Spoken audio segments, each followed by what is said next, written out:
जैसा कि आप देख सकते हैं हमारे सामने ये एक खाका बना हुआ है और ये खाका किस चीज़ का है?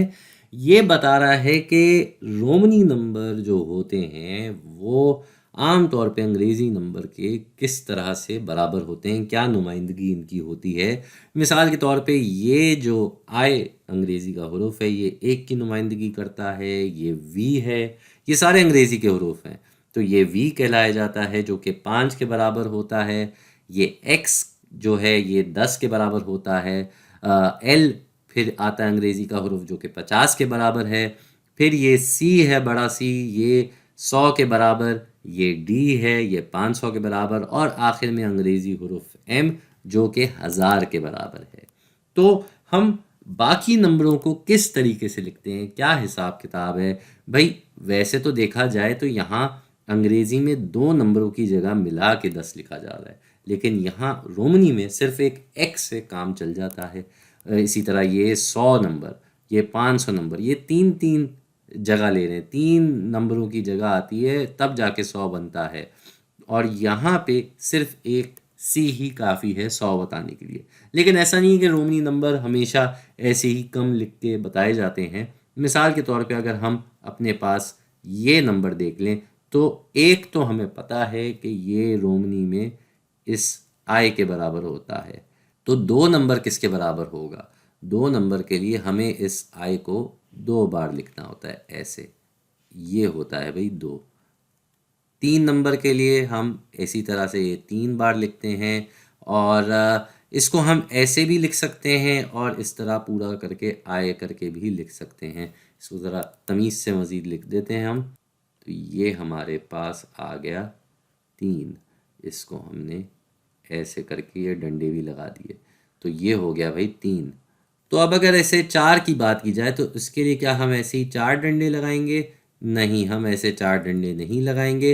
रोमनी ज़बान में एक और चीज़ ये होती है नंबरों में कि 4 जो है वो दरअसल इस 5 से 1 कम है। लिहाजा हम 5 का ये वी लगाएंगे और इसके पहले हम ये एक आई लिख देंगे। तो ये जो है ये अब 4 की नुमाइंदगी करेगा। जी, ये जो है अब 4 के बराबर है क्योंकि ये इससे पहले लिखा हुआ है। तो इस हिसाब से अगर हम 6 नंबर को देखना चाहें तो वो 5 से 1 ज़्यादा है। तो इसीलिए हम 5 का ये वी लिखेंगे और फिर इसके आगे हम ये 1 लगा देंगे। तो आप देख सकते हैं पीछे लिखा हुआ है तो 1 कम, आगे लिखा हुआ है तो 1 ज़्यादा। इसी तरीके से अब 7 की बारी आई तो ये भी 5 से 2 ज़्यादा है तो ये भी इसी तरीके से आ जाएगा। यहाँ पे हमने ये 7 लिख दिया। अब 8 की बारी आई तो इसके लिए भी हम पहले 5 लिखेंगे और फिर इसके आगे हम ये 3 डंडे लगा देंगे। तो ये डंडे मैं कह रहा हूँ, डंडे कहना नहीं चाहिए, 3 बार आए कह लें तो बेहतर रहेगा। अब 9 जो है ये थोड़ा सा दिलचस्प मामला है। इसके लिए हम 5 के आगे 4 डंडे नहीं लगाएंगे क्योंकि अगला जो नंबर है वो 10 है जिसके लिए ये x लिखा जाता है। तो हम 10 से 1 कम करके 9 को लिखेंगे ऐसे। तो ये है 9। ठीक है जी। जाने से पहले 1-2 नंबर और देख लेते हैं। पहला नंबर हमारे पास है 40। तो 40 किसके बराबर होगा? 40 को हम कैसे लिखेंगे? 40 के लिए क्या हम 4 दफ़ा ये x लिखेंगे?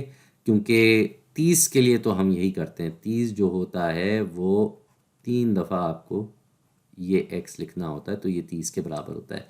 लेकिन 40 के लिए हम क्या करेंगे? हम 50 को देखेंगे। भाई 50 जो है वो है l के बराबर। तो l अगर हम लिख दें तो l से 10 कम जो है वो 40 है।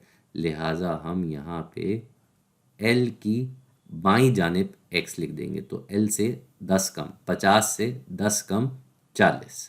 इसी तरीके से अगर हमें 90 लिखना हो, 90 लिखना हो रोमनी ज़बान में तो वो क्या होगा भाई?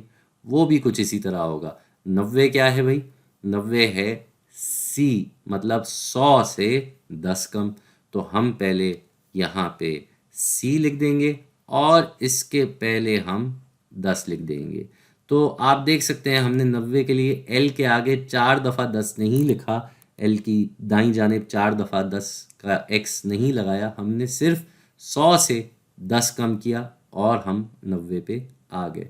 तो ये कुछ तरीक़ेकार हैं रोमन ज़बान में लिखने का। रोमनी ज़बान में कुछ इस तरीके से हम लिखते हैं नंबरों को। तो उम्मीद है आपको थोड़ी बहुत इसकी समझ आई होगी, और ये जितना हम लिखते रहेंगे या पढ़ते रहेंगे उतना हम इसको मज़ीद तफ़सील में समझेंगे।